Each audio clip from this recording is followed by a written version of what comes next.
Oi pessoal, tudo bem? Meu nome é Morgana, eu sou da empresa Rentabile Custos e Finanças, atuo na área de gestão financeira para micro e pequenas empresas, aqui na região de atuação da APM. Hoje nós vamos falar um pouquinho sobre finanças. Afinal de contas, qual que é a diferença entre lucro e sobra de caixa? Por que é tão importante entender quando a gente analisa um e quando a gente analisa o outro? A sobra de caixa é aquele dinheirinho que sobra no final do mês dentro do caixa e nas contas bancárias da empresa. E o lucro é um resultado apurado através de um demonstrativo que a gente chama de demonstrativo de resultado de exercício, mais conhecido como DRE. Esse demonstrativo de resultado, ele mostra para o empresário o faturamento que a empresa teve naquele período e todos os custos e despesas relacionados que foram necessários para gerar este faturamento. É muito importante que o empresário analise o seu resultado através desse demonstrativo, porque se ele analisar apenas pela sobra de caixa no final do mês, ele pode incorrer em graves erros.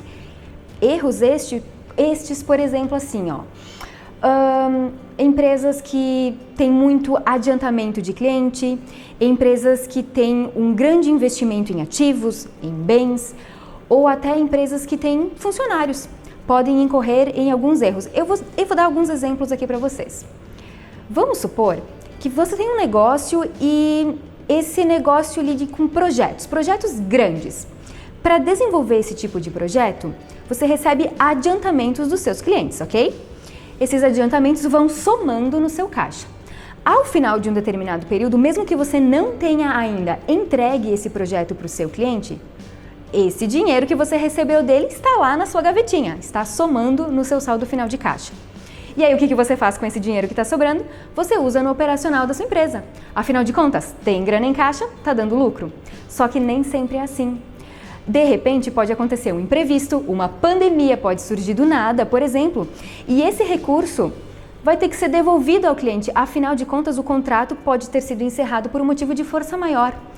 E aí, como é que você faz se você já gastou esse recurso? Se você já utilizou ele para investir no seu negócio, para pagar despesas correntes, você vai ter que pegar um empréstimo de um banco ou, pior, vai ficar devendo para o seu cliente. Isso é péssimo para o negócio. O outro exemplo que eu quero dar para você é no caso de folha de pagamento. Então, você tem funcionários, esses funcionários no final de um ano vão receber férias, 13º, correto? E aí, o que você faz se você não apurou o seu resultado corretamente durante todos os meses deste ano?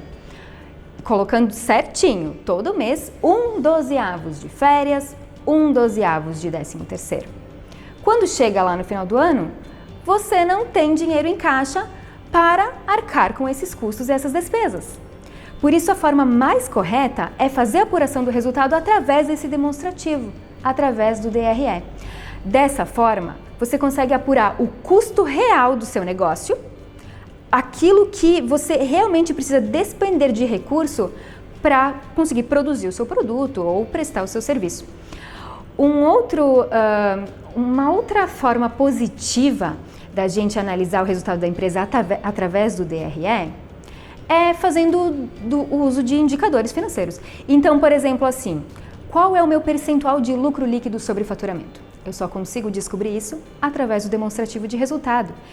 E aí você tem o percentual, né? Esse indicador de um mês, você tem de um segundo mês, você tem de um terceiro mês, e aí você tem o quê? Uma base de comparação para analisar se a sua empresa está crescendo, decrescendo, com problemas a serem resolvidos.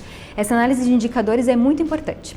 Outro ponto essencial para a análise do negócio é a questão da formação de preço de venda. Quando você tem o seu resultado apurado de forma correta e acurada através de um DRE, de um bom DRE com dados corretos, você consegue formar o seu preço de venda de uma forma muito mais facilitada.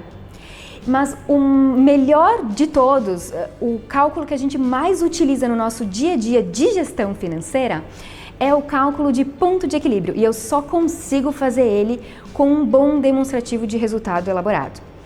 O que diz, afinal de contas, esse ponto de equilíbrio? Que cálculo é esse? É um cálculo matemático simples que ele indica para o empresário quanto que ele precisa faturar para empatar. Então, através de um demonstrativo de resultado bem elaborado, a gente consegue fazer esse cálculo e dizer assim para o empresário, ó, você precisa faturar R$5.000 todo mês para que o seu negócio tenha lucro zero. Ou R$10.000 todo mês para que você consiga, arcar com todos os custos e despesas referente àquele faturamento e ter lucro zero. Esse ponto de equilíbrio dá um norte para o empresário. Ele consegue entender que direção ele tem que seguir. Por hoje era só, pessoal. Esse era o assunto. Eu vou pedir para vocês que vocês sigam a PM nas redes sociais. Abração, até a próxima!